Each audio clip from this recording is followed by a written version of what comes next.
नमस्कार, बहुत स्वागत है आप सभी का। मैं हूं आपके साथ मनु तेवतिया। वक्त हो गया है दिन दहाड़े का। शुरुआत रायपुर से आ रही बड़ी खबर के साथ करते हैं। सिपाही ने पुलिसकर्मी को गोली मारी है। आईटीबीपी कैंप में सिपाही ने गोली मारी है। गोली लगने से पुलिसकर्मी की मौके पर ही मौत हो गई। खरोरा थाना इलाके का ये पूरा मामला बताया जा रहा है। खरोरा के मूड़ीपार में ये कैंप स्थित है, जहां पर इस वारदात को सिपाही ने अंजाम दिया है। तो ये इस वक्त की बड़ी खबर आपको राजधानी रायपुर से बता रहे हैं, जहां पर एक सिपाही ने गोली मारी है पुलिसकर्मी को और जिसकी वजह से पुलिसकर्मी की मौत हो गई है। खरोरा थाना इलाके का यह मामला है। खरोरा के मूड़ीपार में आईटीबीपी का कैंप है, वहीं पर सिपाही ने पुलिसकर्मी को गोली मारी है, जिसकी वजह से पुलिसकर्मी की मौके पर ही मौत हो गई है। तो सिपाही ने यहां एसआई का मर्डर किया है, लेकिन इसके पीछे क्या वजह रही है ये जांच का विषय है। ये हम तस्वीरें आपको दिखा रहे हैं। खरोरा के मूड़ीपार में जो कैंप है उसके बाहर की तस्वीरें। इसके अंदर ही आईटीबीपी के सिपाही ने एसआई को गोली मारी है, जिसकी वजह से एसआई की मौत हो गई है। हमारे सहयोगी राजेश ज्यादा जानकारी के साथ जुड़ गए हैं। राजेश, क्या अपडेट मिल पाएगा इस पूरे मामले को लेकर? क्या वजह साफ हो पाई है? बिल्कुल वजह साफ हो पाई है और जो जानकारी निकल के आ रही है वो यही आ रही है कि छुट्टी को लेकर के कहीं ना कहीं विवाद हुआ है। जो जवान है, जो आरोपी है कांस्टेबल, उनके द्वारा छुट्टी मांगी जा रही थी। जब उसे छुट्टी नहीं मिला तो इससे परेशान होकर के उसने अपने ही अफसर एएसआई के ऊपर इंसास राइफल से उनके ऊपर गोलियां दाग दी, जिसकी वजह से एएसआई की मौके पर ही मौत हो गई है। फिलहाल जो अन्य जो जवान वहां पे मौजूद थे, उन जवानों के द्वारा किसी तरह से उनसे उसका हथियार छीना गया और उसके बाद उन्हें पकड़कर रखा गया। और देखिए, अभी चूंकि फोरेंसिक की टीम भी मौके पे पहुंच चुकी है और फोरेंसिक की टीम के द्वारा वहां पे जांच पड़ताल की जा रही है और जो आरोपी जवान हैं उनसे भी पूछताछ की जा रही है और पूछताछ में और भी कई तथ्य निकल के सामने आ सकते हैं। जी ठीक है राजेश, बहुत शुक्रिया आपका तमाम जानकारी के लिए। तो वजह ये निकलकर सामने आई है कि जो ये सिपाही है ये छुट्टी मांग रहा था, लेकिन एएसआई की तरफ से छुट्टी नहीं दी गई। इसी बात से नाराज होकर सिपाही ने एएसआई पर हमला कर दिया और उसकी मौत हो गई। आगे बढ़ते हैं। सीधी में युवक की बेरहमी से पिटाई की गई है। आदिवासियों ने युवक को पीटा है। धारदार हथियार से कई बार वार किए गए हैं। फिलहाल घायल युवक को अस्पताल में भर्ती कराया गया है। 5 आरोपियों के खिलाफ केस दर्ज कर लिया गया है।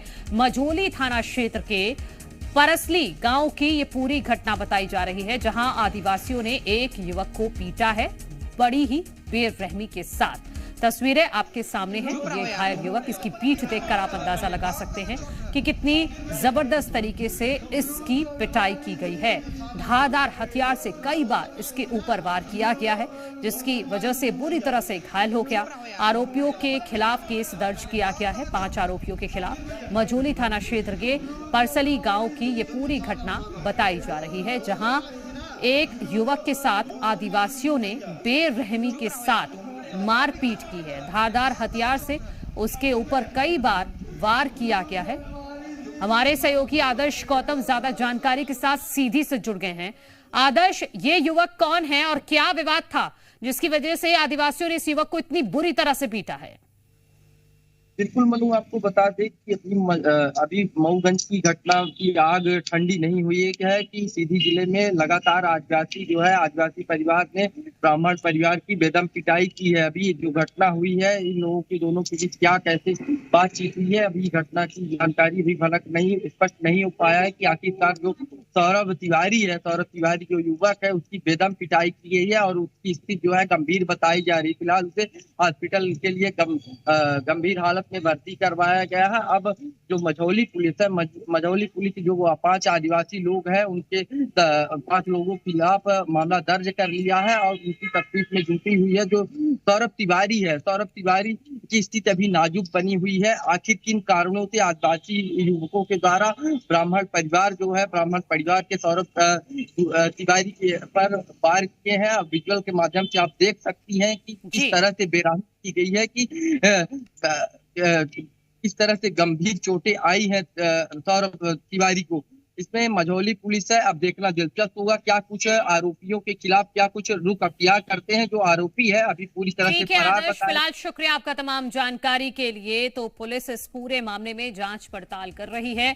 5 आरोपियों के खिलाफ केस दर्ज किया गया है। आगर मालवा से बड़ी खबर है, जहां 2.5 साल के मासूम के किडनैप का मामला सामने आया है। मासूम को ढूंढने के लिए 4 टीमें गठित की गई हैं। सीसीटीवी खंगालने में पुलिस जुटी हुई है।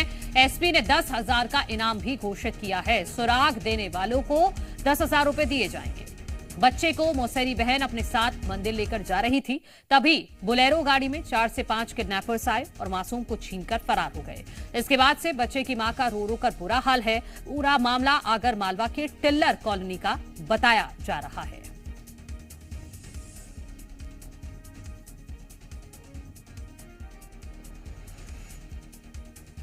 वो मेरी दीदी की लड़की रोशनी उसके साथ मंदिर जा रहा था, तो उधर से कॉलोनी के अंदर एक कार आई, बुलेरो थी। कौन सी कॉलोनी? टिल्लर कॉलोनी में। और वो दीदी के साथ, लड़की के साथ वो बच्चा था, उसका हाथ पकड़ के इससे जबरदस्ती छीनाया और ले गए बिठा के। 4-5 लोग थे, जबरदस्ती छीन के ले गए, पता नहीं कौन थे। ये पत्नी के बीच का विवाद चल रहा है।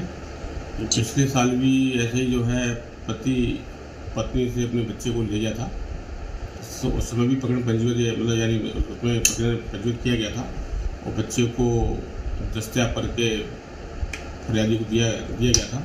तो उसमें ये लोग जो है बच्चे को अपनी, मतलब उसकी माँ से लेकर चले गए। तो जैसे जो थाने पर सूचना आई थी, तत्काल प्रकरण पंजीबद्ध कर लिया है और हम उसमें हमारे सहयोगी कनीराम यादव जुड़ गए हैं आगर मालवा से। कनीराम, 24 घंटे से ज्यादा का वक्त बीत चुका है। पुलिस सीसीटीवी फुटेज खंगाल रही है। कोई लीड मिली है, कोई सुराग मिला है अभी तक? देखिए, अभी मेरी सीएसपी साहब से बात हुई है। उनका कहना है कि हमारी जो टीम है वो लगातार काम कर रही है और कुछ संदिग्ध लोग हैं उनको हमने उठाया है, उससे पूछताछ कर रहे हैं, जिससे पता चल सके कि ये कौन लोग थे, कहाँ से लेके गए हैं और उनके परिजन थे या लड़की के पति थे या जो भी उसके कार्रवाई के लिए हो। उन्होंने जो टीम बनाई वो सर्चिंग पे है। और अब मैंने जब उनसे बात की, लड़की की माँ से, और लड़की से बात की गई, तो उनका कहना है कि हमारा करीबन 1 साल से विवाद चल रहा था। हमने इसमें कोर्ट में भी केस लगा रखा है और थाने में भी दहेज प्रताड़ना एक्ट के तहत मामला दर्ज करा रखा है। करीबन साल भर पहले भी इस बच्चे को एक बार पश्चिम बंगाल लेके गया था। जो लड़का के पिताजी है वो पुलिस की मदद से उनको लेके आए थे और CWC के पास बच्चे को छोड़ा था, जिसके बाद CWC ने माँ को बच्चे को सुपुर्दगी में दी थी और कहा था कि बच्चा अभी आपके पास ही रहेगा जब तक बालिग नहीं होगा। लेकिन ये कल फिर एक घटना को अंजाम दिया गया, जिससे वो बच्चे का अपहरण करके लेके गए। अभी पुलिस इसमें तहत लगी हुई है, जल्द से जल्द कोशिश कर रही है पुलिस को और उनकी टीम कोशिश कर रही है कि जल्द से जल्द बच्चे को ढूंढा जाए। जी ठीक है कनीराम, बहुत शुक्रिया आपका तमाम जानकारी के लिए। नजर बना के रखिएगा। राजधानी रायपुर में युवक का मर्डर, दोस्तों पर हत्या करने का आरोप लगा है। चाकू और डंडे से जानलेवा हमला किया गया है। पुरानी रंजिश में युवक की हत्या की गई। 2 आरोपियों को हिरासत में लेकर पूछताछ की जा रही है। तिल्दा थाना क्षेत्र का ये पूरा मामला बताया जा रहा है। तो राजधानी रायपुर में एक शख्स का मर्डर कर दिया गया, आरोप लगा है दोस्तों पर। बताया जा रहा है कि कोई मामूली विवाद था और उसी के चलते दोस्तों ने ही अपने दोस्त को मार डाला। चाकू और डंडे से उस पर इतनी बार वार किया गया कि उसकी जान चली गई। 2 आरोपियों को हिरासत में ले लिया गया है और उनसे पूछताछ तिल्दा थाना क्षेत्र की पुलिस कर रही है। तो राजधानी रायपुर में मर्डर हुआ है और एक शख्स को उसके ही दोस्तों ने मार डाला। चाकू और डंडे से जानलेवा हमला किया गया। हमारे सहयोगी राजेश निषाद ज्यादा जानकारी के साथ जुड़ गए हैं। राजेश, दोस्तों ने ही दोस्त को मार दिया, वजह क्या रही? बिल्कुल, देखिए, पुरानी रंजिश वजह निकल के आ रही है। पुरानी रंजिश की वजह से इनके बीच विवाद हुआ और देखिए जो जानकारी आ रही है वो ये आ रही है कि जो मृतक है उसके पास ये चाकू, चूंकि मृतक चाकू लेकर के घूम रहा था और अपने ही दोस्तों के साथ विवाद शुरू किया पुरानी रंजिश की वजह से, लेकिन जो आरोपी हैं उनके द्वारा इनके हाथ से चाकू छीन लिया गया और चाकू निकालने के बाद इस युवक के ऊपर ताबड़तोड़ हमला किया गया है। गंभीर हालत में अस्पताल में भर्ती कराया गया, लेकिन जैसे ही अस्पताल पहुंचे वैसे ही युवक ने दम तोड़ दिया। दिया, जिससे उसकी मौत हो गई है। लेकिन बुरी तरह बेरहमी से युवक के ऊपर न केवल चाकू बल्कि लाठी डंडे भी बरसाए गए हैं, और जिसकी वजह से युवक ने दम तोड़ दिया है। और देखिए, जो आरोप लगा है, जो 2 आरोपी पुलिस ने हिरासत में लिए हैं, वो दोनों सगे भाई बताए जा रहे हैं, वेद प्रकाश वर्मा और अजय वर्मा। फिलहाल पुलिस ने इन दोनों को हिरासत में ले लिया है, इनसे पूछताछ की जा रही है और वजह और अधिक जानने की कोशिश पुलिस के द्वारा की जा रही है। और पूरा ये जो मामला है वो तिल्दा थाना इलाके का है। जी राजेश, ये जो 2 आरोपी आप बता रहे हैं जिनको हिरासत में लिया गया है, क्या पुलिस इन दोनों को ही आरोपी मानकर चल रही है और इनको क्या जेल भेजा जाएगा? आगे किस तरह से कार्रवाई करेगी पुलिस? बिल्कुल, देखिए, पुलिस ये दोनों को ही आरोपी बनाएगी और आरोपी चूंकि अभी हिरासत में ले लिया गया है, उनसे पूछताछ की जा रही है और इन दोनों आरोपियों ने जुर्म करना कबूल भी कर लिया है। अब पुलिस इन्हें ही आरोपी बनाएगी। हालांकि देखिए, किसी बात को लेकर के विवाद हुआ, पुरानी रंजिश थी, और इतना ही नहीं बल्कि तीनों के तीनों ही युवक दोस्त भी थे। इससे कई साल पुराने इनके संबंध रहे हैं, घूमते थे एक साथ। लेकिन कौन सी ऐसी बात थी जिससे लेकर के विवाद हुआ, और जो मृतक है हितेश वर्मा, उसके द्वारा ही ये चाकू निकाला गया था। चाकू वो लेकर के घूम रहा था, लेकिन विवाद हुआ तो फिर उसके बाद ये दोनों भाइयों ने उसी का चाकू छीन के उसी के ऊपर हमला करके उनकी हत्या कर दी है। ठीक है, यानी 2 भाइयों ने मिलकर अपने ही दोस्त को मौत के घाट उतार दिया। बहुत शुक्रिया आपका तमाम जानकारी के लिए। इन दोनों ही आरोपी भाइयों ने अपना जुर्म भी कबूल कर लिया है। आगे बढ़ते हैं। पीएम मोदी ने अमेरिकी पॉडकास्टर को दिए एक इंटरव्यू में शहडोल के विचारपुर गांव का जिक्र किया। इस गांव को मिनी ब्राजील कहा जाता है। अब तक इस गांव से 80 से ज्यादा राष्ट्रीय स्तर के खिलाड़ी निकल चुके हैं। हर साल इस गांव में 20 से 25 हजार दर्शकों की मौजूदगी में फुटबॉल टूर्नामेंट का आयोजन होता है। हैरानी की बात तो यह है कि ये गांव कभी अवैध शराब के लिए चर्चा में रहता था, लेकिन अब यहां की कहानी बदल चुकी है। अब विचारपुर गांव नशे के लिए नहीं बल्कि फुटबॉल के उभरते सितारों के लिए जाना जाता है।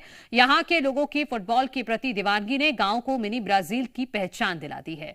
बता दें कि गांव के बिगड़ते हालात और युवाओं के प्रभावित होते करियर के बीच कुछ गांव के युवाओं ने फुटबॉल खेलना शुरू किया। धीरे धीरे फुटबॉल का क्रेज ऐसा बढ़ा कि गांव के सभी युवा फुटबॉल खेलने लगे और अब ये गांव मिनी ब्राजील के नाम से जाना जा रहा है। पीएम मोदी इस गांव में जाकर यहां की आदिवासी महिलाओं और युवाओं से मिल चुके हैं। इस बात का जिक्र उन्होंने पॉडकास्ट में भी किया है।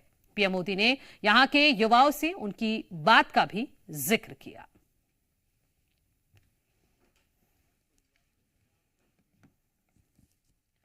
हमारे सहयोगी शहडोल से पुष्पेंद्र चतुर्वेदी जुड़ गए हैं। पुष्पेंद्र, इस एमपी के मिनी ब्राजील के बारे में और जानकारी दीजिए हमारे तमाम दर्शकों को।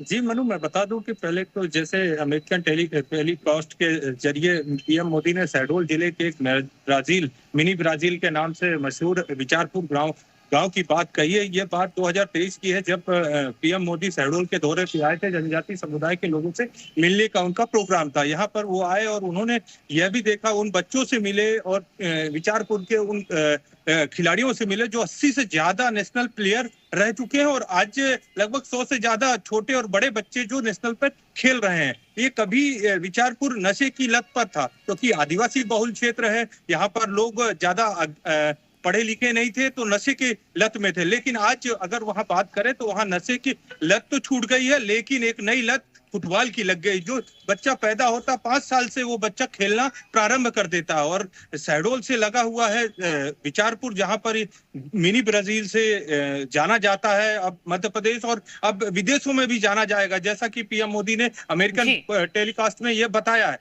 लेकिन यहाँ पर अभी भी देखा जाए तो लगातार छोटे छोटे बच्चे सुबह और शाम को प्रैक्टिस करते हैं और एक साल में एक बड़ा मैच भी आयोजन होता है, जिसमें प्रदेश लेवल का फुटबॉल टूर्नामेंट होता है, जिसमें प्रदेश के लोग शिरकत खिलाड़ी करते हैं और लोगों को, आमजन को देखने को मिलता है। जिस तरह एक छोटी सी प्रतिक्रिया और दीजिएगा। प्रधानमंत्री नरेंद्र मोदी ने क्योंकि विचारपुर गांव का इंटरनेशनल लेवल पर जिक्र किया है, तो वहां के लोगों की क्या प्रतिक्रिया है?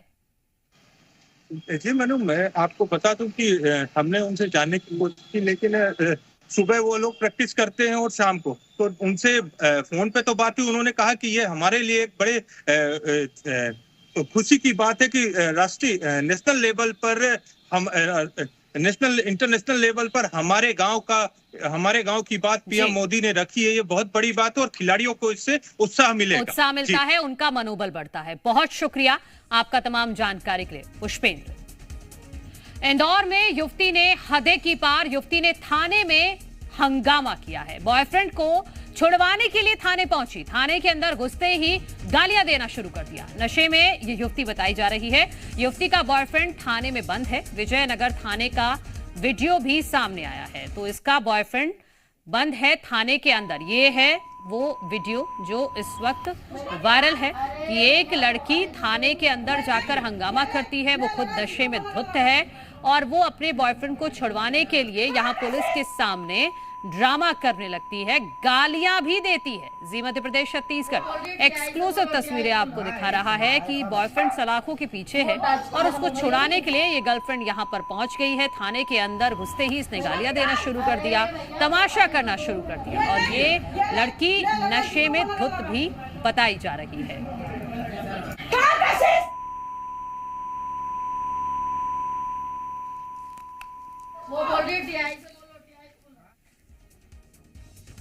तो ये तस्वीरें आपने देखी कि जिस तरह से एक लड़की ने थाने के अंदर घुसकर हंगामा किया है। इंदौर से ही अगली खबर है जहां पुलिस और वकील के बीच विवाद हो गया और विवाद के बाद पुलिस प्रशासन मुस्तैद हो गया है।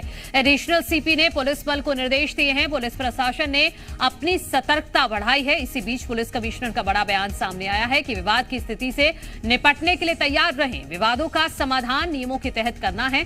स्थिति के अनुसार कार्रवाई करने के निर्देश दिए गए हैं। विवाद के मामले में अब तक कई एफआईआर दर्ज हैं। 2 एफआईआर आमजन की तरफ से दर्ज करवाई गई हैं। एक थाना प्रभारी ने एफआईआर दर्ज करवाई है।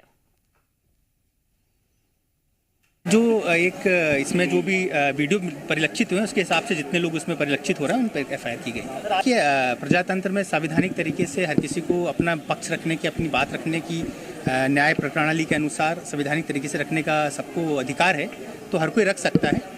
बेसिकली ये जो पूरी तैयारी है वो इसलिए है कि इंदौर की जो आम जनता है, जनमानस है, जो सुबह का ऑफिस आवर्स होते हैं और कोई भी किसी को किसी प्रकार का कोई भी उनको दुर्घटना का सामना ना करना पड़े, सब सेफ और सुरक्षित रहे, इसलिए ये पूरी